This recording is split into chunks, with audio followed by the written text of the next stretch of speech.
तो आइए आज से हम लोग अगला सेशन स्टार्ट करते हैं।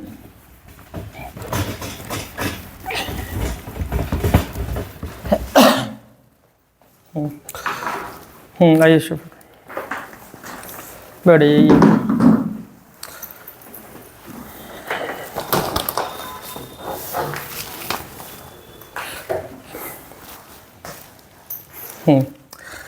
तो कल हम लोगों ने डायरेक्ट टैक्स इनडायरेक्ट टैक्स के बारे में समझा था, है ना। तो अभी हम लोगों का मेन मकसद है कि सारी चीज़ों का कॉन्सेप्ट क्लियर रहे। जब तक कॉन्सेप्ट हमारा क्लियर नहीं रहेगा तब तक हम चीज़ों को आगे कुछ नहीं कर पाएंगे, ठीक है। क्योंकि प्रैक्टिकली फाइल करना तो वो तो हो जाएगा, कोई इशू नहीं, लेकिन उसको फाइल करने से पहले क्या क्या चीज़ें हमें ध्यान रखनी पड़ती हैं, वो सारी बातें हम लोग आज मतलब कि 12-15 दिन की जो क्लास करेंगे उसमें समझेंगे, स्ट्रैटेजी वगैरह समझेंगे, ठीक है। तो आइए आज हम लोग आज स्टार्ट करेंगे GST, goods and service tax, ठीक है। तो जीएसटी भारत में लॉन्च किया गया 1 जुलाई 2017 को, जो कि एक प्रकार का इनडायरेक्ट टैक्स सिस्टम है। इनडायरेक्ट टैक्स सिस्टम भारत में पहले से ही चल रहा था और जीएसटी को लाया गया 1 जुलाई 2017 में। इसका मतलब 1 जुलाई 2017 से पहले भी कोई प्रकार का इनडायरेक्ट टैक्स सिस्टम था होगा। उसका नाम क्या था? उसको बोलते थे वैट। उस समय वैट सिस्टम था। वैट का पूरा नाम value added tax, value added tax, ये चलता था पहले, ठीक है। और 1 जुलाई 2017 से फिर जीएसटी को ला दिया गया। वैट को सिस्टम मतलब वैट सिस्टम पूरी तरीके से अभी हटा नहीं, अभी भी है, ठीक, कुछ कुछ चीज़ों में है, अभी बाद में हम लोग समझेंगे। तो 1 जुलाई 2017 से जीएसटी को लॉन्च किया गया। मतलब हालांकि जीएसटी लॉन्च करने का प्लान 2005 से चल रहा था, बट फाइनली 2017 में जीएसटी को लॉन्च किया गया। अब ये समझते हैं आखिर जीएसटी लाने की जरूरत क्या पड़ी, पहले ये समझेंगे कॉन्सेप्ट हम लोग। क्योंकि जब वैट सिस्टम हमारे पास था, इनडायरेक्ट टैक्स तो पहले भी था, इनडायरेक्ट टैक्स हमेशा रहेगा ठीक हर कंट्री में, लेकिन वैट को हटा के जीएसटी लाने का मकसद क्या रहा, इस बात को थोड़ा सा कॉन्सेप्ट समझेंगे आज, तो आगे की बातें और क्लियर होगी फिर हम लोगों को।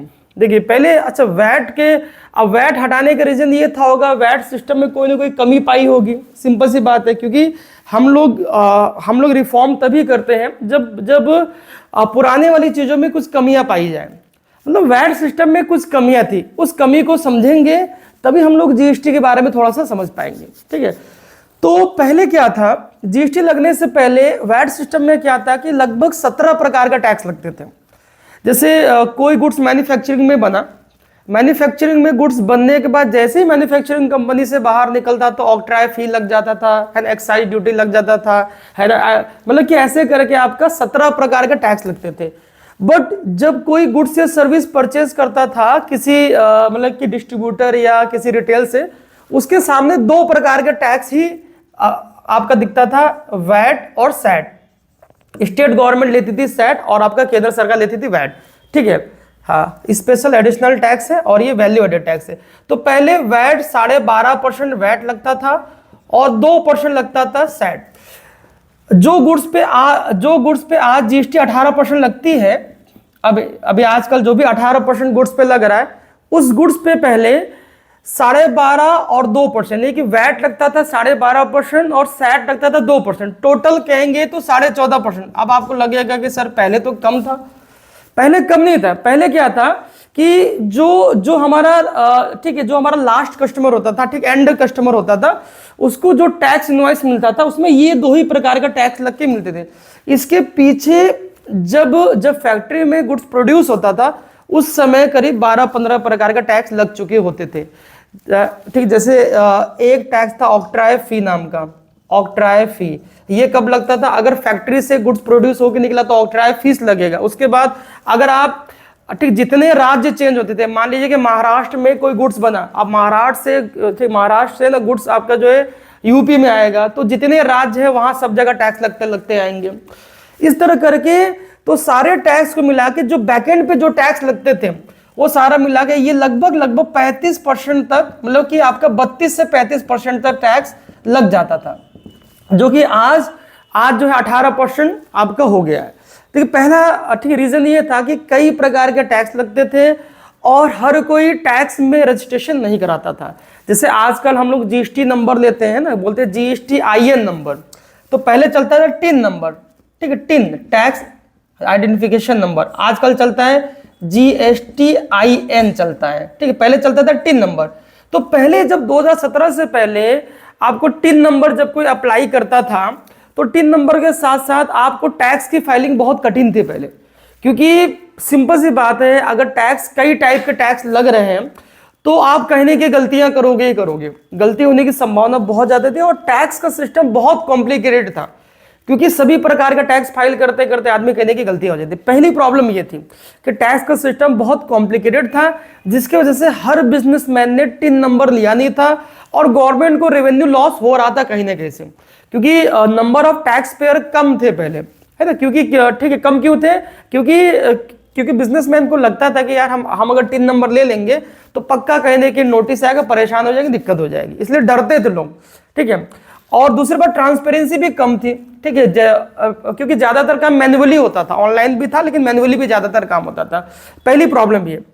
सेकंड प्रॉब्लम क्या था कि जो वैट और सैट के सिस्टम में जैसे राज्य सरकार आपका सैट लेती थी और एक्साइज ड्यूटी लेती थी, एक्साइज ड्यूटी, ये जो आपका एक्साइज ड्यूटी और सैट है इस पे पूरा कंट्रोल स्टेट गवर्नमेंट का था, राज्य सरकार का था।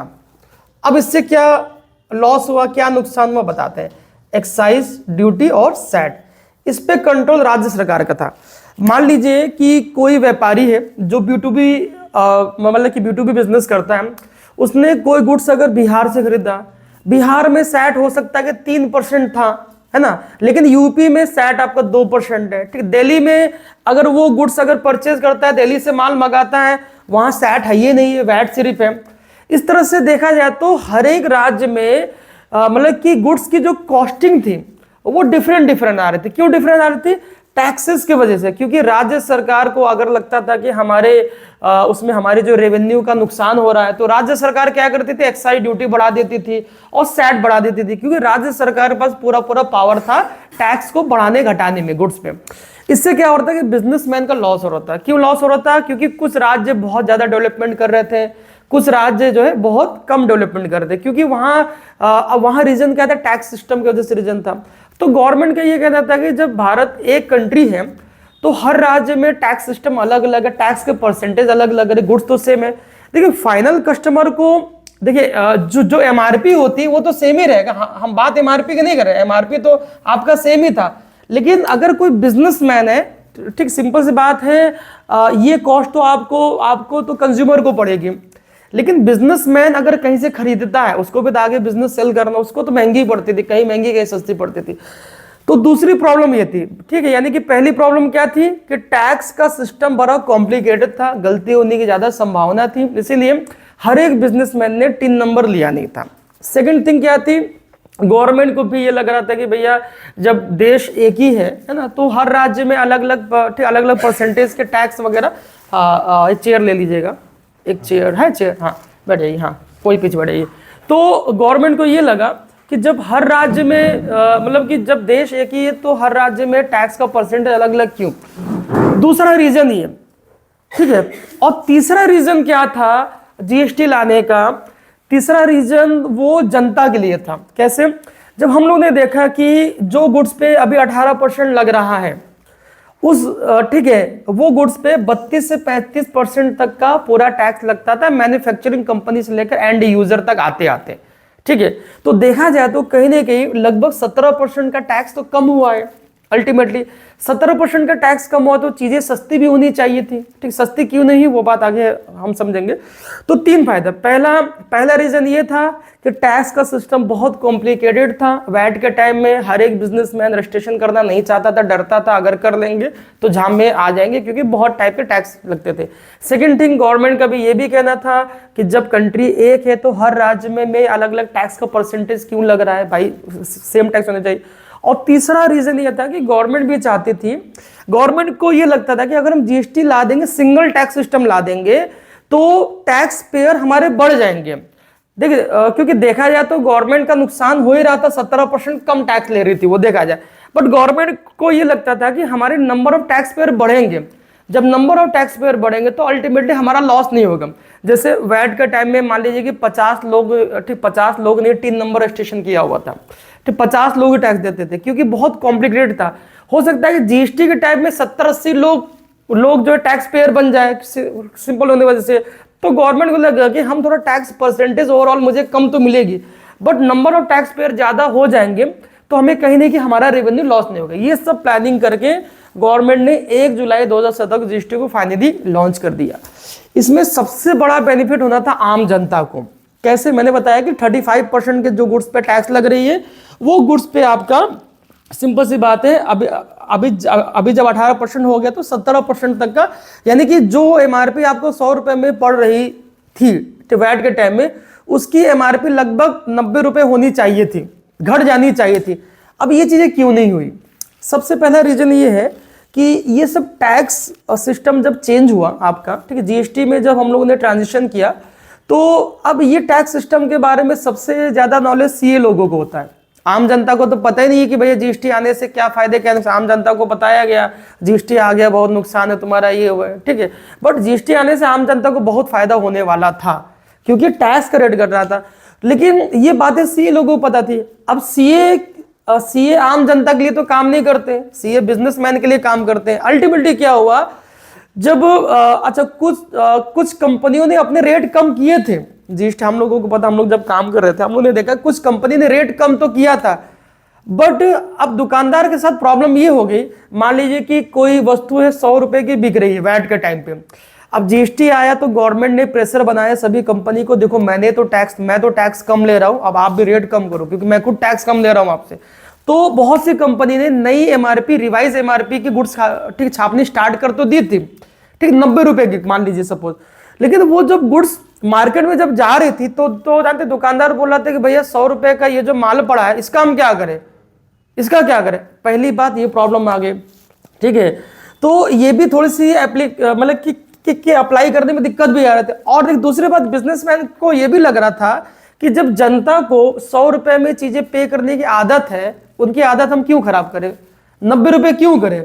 अल्टीमेटली जो तीसरा रीजन था वो तीसरा रीजन ठीक से अप्लाई नहीं हो पाया, और ये बात किसी को नहीं पता। ये लोग सीए लोग जानते हैं, हम लोगों को पता है, जो टैक्स कंसल्टिंग हम लोगों को पता है, बट ये बातें आपको कहीं यूट्यूब में नहीं मिलेगी, कोई नहीं बताएगा ये चीजें। जो मेन जीएसटी आने से कम 10% तक की महंगाई दर कम होनी थी, बट वो नहीं हो पाई। क्यों? क्योंकि हमारा जो बाइंग हैबिट है, सेम रेट पे बाइंग हैबिट हमारा था, वो हैबिट मेरा चेंज नहीं हुआ। और एक दूसरी चीज है भाई, बिजनेसमैन को प्रॉफिट बढ़ा, जो गुड्स उसे 90 रुपए में बेचना था वो गुड्स अब भी वो 100 रुपए में बेच रहा है, ठीक है। अल्टीमेटली बिजनेसमैन का प्रॉफिट वही रहा और बढ़ गया, और ठीक गवर्नमेंट का टैक्स रेवेन्यू उतना ही मिला, ठीक, गवर्नमेंट को डबल फायदा हो गया। पहला फायदा क्या हो गया, नंबर ऑफ टैक्स पेयर बढ़ गया, नंबर ऑफ टैक्स पेयर बढ़ गए तो ठीक ज्यादा लोगों ने टैक्स पे करना स्टार्ट किया बिजनेसमैन ने। दूसरी चीज क्या हुआ कि क्योंकि रेट कम नहीं हुआ, रेट कम अगर होता तो गवर्नमेंट का थोड़ा सा लॉस होता या बराबर होता, लेकिन रेट गुड्स की रेट कम हुई नहीं। सिंपल सी बात है, टैक्स अप्लाई होता है प्रॉफिट पे, मार्जिन पे।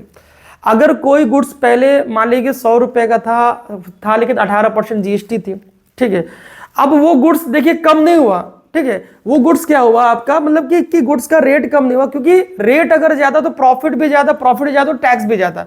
अल्टीमेटली बिजनेसमैन को बहुत ह्यूज फायदा हुआ, और ठीक गवर्नमेंट को भी ह्यूज फायदा हुआ। लेकिन ठीक है, कहने मतलब तीसरा पॉइंट हमारा काम नहीं कर पाया, बट ठीक 2 पॉइंट में काम चल रहा है। पहली बात, जो टैक्स सिस्टम बहुत बहुत कॉम्प्लिकेटेड था, वो थोड़ा सा सिंपल हुआ, ठीक, अभी भी सिंपल नहीं, अभी भी बहुत टफ है, लेकिन थोड़ा सा हम लोग कह सकते हैं कि 30 से 40% सिंपल हो गया। दूसरी चीज है, नंबर ऑफ टैक्स पेयर भी बढ़ गया, और सब जगह टैक्स सिस्टम मतलब टैक्स का परसेंटेज सब जगह सेम था। तो जीएसटी लाने का 3 कारण था, इसे आप लिख सकते हैं चाहे तो। एक आप हाँ लिखिए, ऊपर हेडिंग बना लीजिए, जीएसटी लाने का कारण एक ऐसे बना लीजिए। हालांकि ये तो कोई इंपॉर्टेंट टॉपिक नहीं, लेकिन आपकी समझ के लिए, थोड़ा सा इंटरेस्ट आपको हो जीएसटी के बारे में।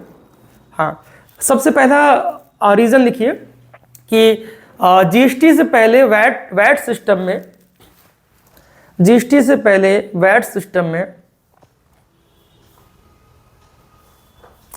बहुत प्रकार के टैक्स लगते थे,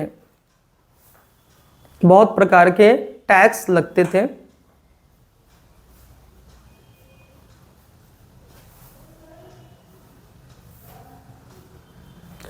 जिससे कि बिजनेसमैन को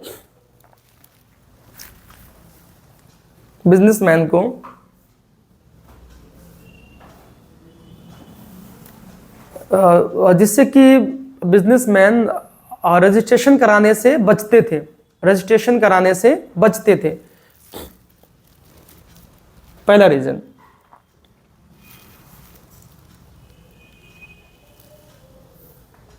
दूसरा रीजन ये लिख लीजिए, एक्साइज ड्यूटी और सैट पर राज्य सरकार का कंट्रोल था। एक्साइज ड्यूटी और सैट पर राज्य सरकार का कंट्रोल था।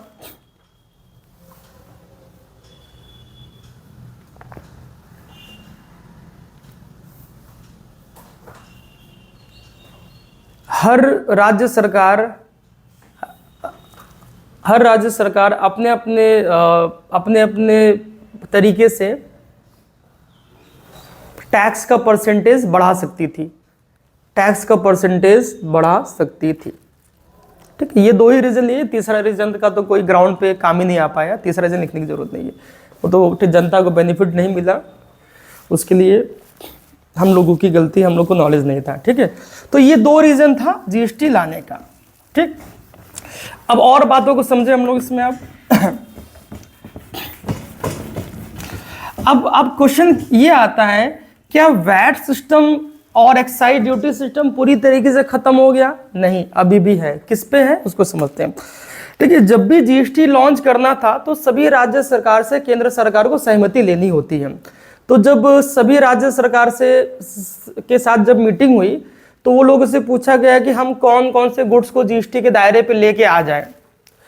ठीक है, तो सभी प्रकार के गुड्स को जीएसटी कानून के अंतर्गत लाया गया, बट कुछ गुड्स को छोड़कर कौन कौन से, जैसे पेट्रोल पर जीएसटी नहीं है, डीजल पे भी जीएसटी नहीं है, लिकर्स इंडस्ट्री, लिकर्स का मतलब जो अल्कोहल, ठीक दारू, ठीक वो क्या नाम है, शराब दारू है, उसको लिकर्स बोलते हैं हम लोग। ठीक है, यानी कि ये दो चीज से गाड़ी भागती है और ये चीज से इंसान भागता है पीने के बाद, दोनों में जीएसटी नहीं लगती है। ठीक है, इस पे जीएसटी नहीं है, क्योंकि अभी भी ये गुड्स पे वैट और एक्साइज ड्यूटी अप्लाई होता है। क्यों ऐसा? क्योंकि सबसे ज्यादा रेवेन्यू केंद्र सरकार और राज्य सरकार को यही 3-4 चीजों पे आती है। इसलिए आप लोगों ने देखा कि जब कोविड था, कोविड में योगी जी ने बोला कि दारू की दुकान खोलो। क्यों खोलो? क्योंकि भाई रेवेन्यू लॉस हो रही है, सबसे ज्यादा हाईएस्ट रेवेन्यू टैक्स में इससे मिलता है। क्यों? इस पे आप कह सकते हैं 100% से भी ज्यादा टैक्स है इस पे, एक्साइज ड्यूटी और वैट को मिलाकर 100% से भी ज्यादा टैक्स है। आप जो पेट्रोल भरवाने के लिए जाते हैं, ठीक, एक्चुअली में वो 35 से 40 रुपए पड़ता है। ठीक, डिस्ट्रीब्यूटर जो भी आपका पेट्रोल पंप का डीलर है ना, ठीक, वो सारी मार्जिन जोड़ने के बाद 35 से 40 रुपए का पड़ता है डीलर को, डीलर का ठीक प्रॉफिट। लेकिन आप देते हैं 100 रुपए, वो 60 रुपए जो आपने दिया है वो गवर्नमेंट का वैट और एक्साइज ड्यूटी मिला के 60 रुपए आप एक्स्ट्रा पे 100 रुपए दे रहे हैं, मतलब 40 रुपए, यानी कि आप कह सकते हैं कि 120% का टैक्स है। 120 नहीं, दो, हाँ जो भी आएगा निकाल लीजिएगा। तो सबसे ज्यादा ह्यूज अर्निंग इसी पे हो रही गवर्नमेंट को। तो ठीक है, यहाँ पास केंद्र सरकार को भी बहुत अच्छी इसमें जो है मतलब कि रेवेन्यू आती थी, और साथ ही साथ राज्य सरकार को तो बहुत ज्यादा अच्छी रेवेन्यू आती थी। अभी आप देख रहे होंगे पेट्रोल का दाम कहीं कम कहीं ज्यादा रहता है, होता है। रीजन ये है, ठीक, रीजन ये था। तो जब सभी राज्य सरकार से पूछा गया कि क्या पेट्रोल, डीजल, लीकर्स को हम जीएसटी के कानून पे लाए, सबने मना कर दिया। क्यों मना कर दिया? क्योंकि भाई हमारी रेवेन्यू लॉस हो जाएगी। क्योंकि जीएसटी पर मैक्सिमम जो टैक्स का रेट था वो 28% था, अभी तो और कम हो गया। मैक्सिमम जीएसटी में मैक्सिमम जो टैक्स का परसेंट 28% से ज्यादा का टैक्स का स्लैब नहीं था। अगर पेट्रोल, लिकर या इसको अगर हम लोग इस पे जीएसटी के दायरे पे लाते हैं हम लोग, तो क्या होता है कि मैक्सिमम 28% तक का टैक्स लगाना पड़ता, ठीक है। जो पेट्रोल आप लोग 100 रुपये में लेते हो सकता है कि वो 60-65 में पड़ता आप लोगों को, बट ये चीज़ें नहीं होने दिया गया। तो अब आप लोगों को ध्यान रखना है कि पेट्रोल, डीजल, लिकर्स, इस पे जीएसटी अभी भी नहीं लगता और इस पे अभी भी वैट और एक्साइज ड्यूटी का सिस्टम अभी भी चल रहा है। बाकी मैक्सिमम चीज़ों पे जीएसटी अप्लाई हो चुका है। हमारे जो डेली यूजेस की चीज़ें सभी में जीएसटी हमारा लग रहा है। तो ये हम लोगों ने समझा कि कुछ आर्थिक गुड्स पे जीएसटी नहीं लगता है। अच्छा, जीएसटी में अब चलिए, तो ये पॉइंट हम लोग क्लियर कर लिए, ठीक है। अब अगला पॉइंट हम लोगों को समझना है, जब जीएसटी कानून को लाया गया तो एक चीज में सबसे बड़ी बदलाव की गई, इस टर्म्स को आप लोगों को समझना बहुत जरूरी है ना। तो जैसे जीएसटी, ठीक, जीएसटी किस चीज पे लगता है? लोग कहेंगे सेल पे लगता है। जब हम सेल करते हैं, ठीक है, जब भी हम सेल करेंगे तब हम लोग जीएसटी लगा के सेल करते हैं, ठीक है। सेल करने पर जीएसटी लगता है, अगर आप कुछ बेचेंगे तो जीएसटी लगता है, यही है। बट ये पूरी तरीके से सत्य नहीं है। तो हम लोग एक कॉन्सेप्ट को समझेंगे। कौन है? आनंद इसका, अरे यार, एक मिनट।